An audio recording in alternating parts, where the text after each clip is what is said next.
Jenis-jenis koloid dan contohnya.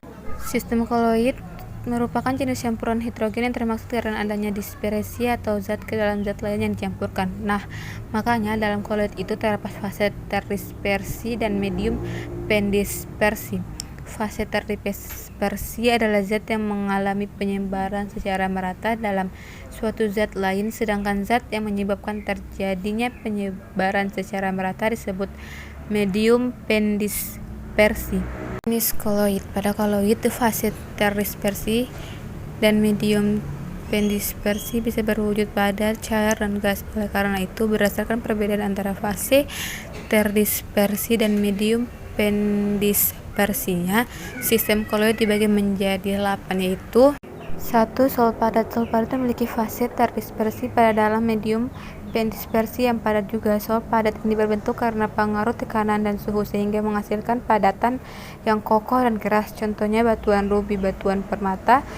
Batuan rubi ini merupakan padatan kromium atau Cr yang tersebar dalam padatan aluminium oksida, sehingga dari sini bisa kelihatan kalau padatan kromium Cr itu sebagai fase terdispersi dan padatan aluminium oksida Al2O3 sebagai medium pendispersi. Kedua, Sol. Sol memiliki fase terdispersi padat dalam medium pendispersi cair yang tidak mudah berubah sifatnya. Jadi bedanya Sol dan Sol padat itu terletak di medium pendispersinya. Kalau Sol padat medium padat, sedangkan Sol mediumnya cair. Contohnya cat tembok.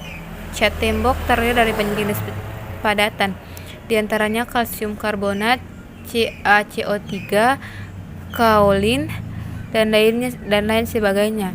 Zat padat fase terdispersi inilah yang mengalami penyebaran dalam medium cair, medium pendispersi yang berupa air atau H2O. Ketiga, aerosol padat. Aerosol padat memiliki fase terdispersi padat dalam medium pendispersi gas. Contohnya asap kendaraan. Asap kendaraan mengandung padatan berupa timbal, karbon monoksida, dan lain sebagainya yang merupakan hasil pembakaran tidak sempurna dari mesin. Makanya ketika kamu melewati kendaraan bermotor yang mengeluarkan asap, kadang kamu akan merasa kelilipan karena adanya padatan fase terdispersi dalam asap. Keempat, aerosol. Aerosol memiliki fase terdispersi berupa cairan yang medium pendispersinya berupa gas. Jadi, bedanya aerosol dengan aerosol padat terletak pada fase terdispersinya. Aerosol tidak bisa bertahan lama. Hal ini karena zat penyusunnya yang mudah rusak oleh perubahan suhu dan tekanan udara lingkungan. Contohnya parfum. Saat parfum disemprotkan di udara, cairan parfum akan terdispersi atau tersebar di udara yang wujudnya gas sebagai merupakan medium pendispersi. Kelima, emulsi padat. Selanjutnya ada emulsi padat yang memiliki fase terdispersi berupa cairan dalam medium pendispersi padat. Contohnya agar-agar. Agar-agar terbuat dari air. Fase terdispersi yang dicampur dengan bubuk agar-agar, medium pendispersi. Pada saat bubuk agar-agar dipanaskan dalam air, serat dari agar-agar akan bergerak bebas. Saat proses pendinginan, serat tersebut akan saling merapat dan memadat. Jadi pada agar-agar itu partikel-partikel air terdispersi atau tersebar dalam partikel agar-agar. 6. Emulsi.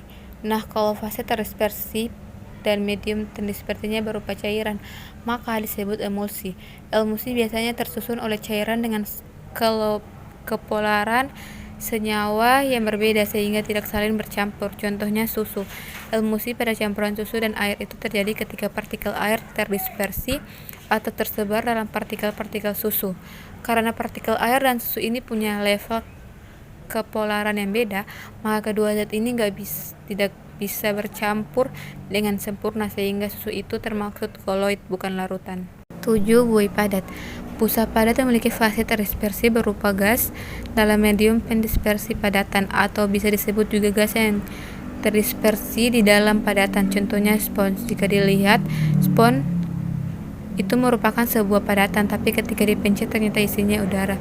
Itu tandanya partikel-partikel udara atau gasnya tersebar dalam medium padatnya. Yang ke-8, buih. Jenis koloid yang terakhir yaitu buih. Bedanya dengan buih padat, kalau buih memiliki fase terdispersi berupa gas dalam medium pendispersi cair, atau bisa disebut juga gas yang terdispersi di dalam cairan. Contohnya buih sabun. Karena adanya udara fase terdispersi yang terjebak di dalam larutan sabun, medium terdispersi. Hal ini terjadi karena molekul sabun yang saling tarik-menarik membentuk jaring atau lapisan yang dapat menyibak udara, sehingga membentuk gelembung-gelembung bening berisi udara.